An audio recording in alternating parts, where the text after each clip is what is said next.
chaque chose qui arrive à l'homme, qui ne sont pas comme sa volonté, qui ne sont pas comme tu voulais. La première des choses qui va dire, pas forcément que tout le monde a ça, mais a priori, ce qui va motiver, la première chose qui motive quelqu'un, qui le fait revenir s'il n'a pas du tout de crainte, c'est qu'il prend un coup. Ah, il veut plus prendre de coups. Comme un enfant qui n'a pas de conscience, tu vois, il a pris une petite fessée, ça va être ça son point de repère.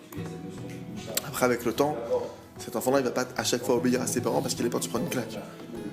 Mais au cas où, c'est son point de repère. Après, il a peur de se faire punir, d'être dans sa chambre, qu'on le prive de quelque chose. Comme quelqu'un qui a peur de ne pas avoir de réussite, pas trouver son mazal, pas trouver des problèmes de parnassa. Ok? Et c'est vrai aussi, parce que ça fait partie des conséquences de la faute. Et après, t'as celui carrément, c'est pas ça, bien qu'il sait ça, mais c'est pas ça qui le motive. C'est qu'il dit au-delà de tout, ce qui me fait le plus mal, c'est que je vais décevoir Hachem. Je vais faire de la peine à Hachem, entre guillemets. C'est ça qui va le plus le toucher. Alors, première des choses, avant de parler de ça, la notion que tu dois intégrer, c'est que quand les choses ne vont pas comme je veux, Kacha Hachem Rotseh.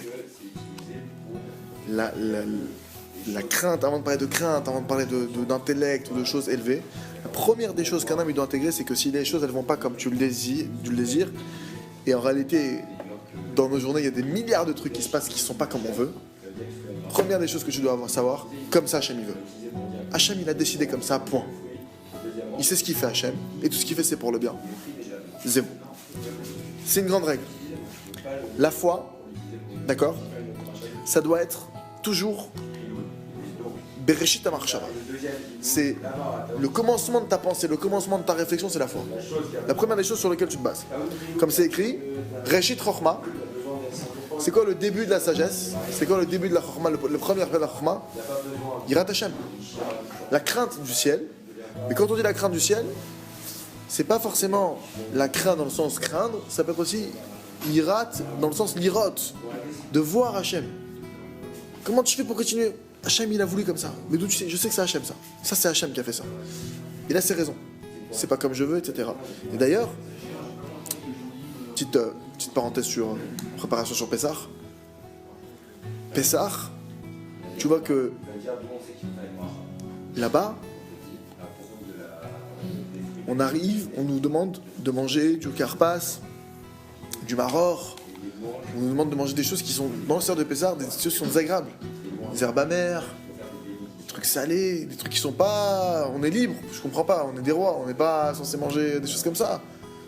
Alors en souvenir de nos pères, non, si on commémore leur sortie, laisse-moi faire un festin, laisse-moi faire... c'est pas logique.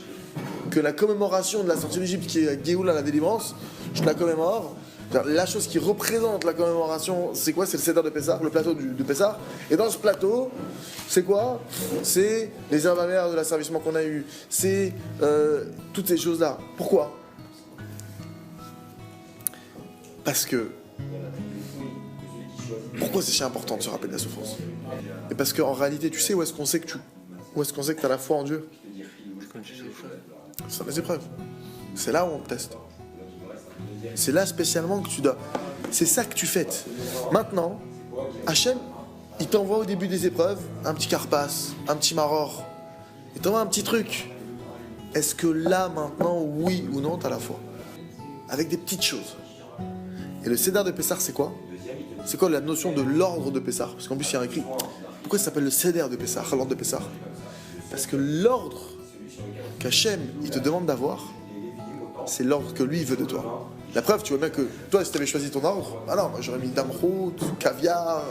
Mon ordre à moi à Pessah, ça aurait été, je sais rien, ça aurait été un truc de fou, une bar mitzvah le truc. Tu vois que l'ordre qu'on te demande, c'est quoi? Non, tu vas manger des herbes amères. Tu vas regarder un os. Pourquoi? Pour te rappeler que tu t'es pris une tannée. Attention, hein, tu t'es pris une tannée. Tes ancêtres, ils ont pris la tannée, hein, n'oublie pas. Hein. Et c'est quoi? C'est ça l'ordre de ta vie. Si tu dois être capable d'accepter que l'ordre de ma vie, il est selon l'ordre de ce qu'Hachem il veut. Et ça, mes amis, c'est dur. Tu vas aller à gauche, feu rouge. Ça s'interdit. C'est ça que de ce... C'est pour ça qu'on te demande de repasser par les herbes amères, pour que tu comprennes que l'ordre de ta vie, tu dois le caler sur l'ordre d'Hachem. Et c'est Hachem qui sait par où tu dois passer. C'est Hachem qui sait quand tu dois passer.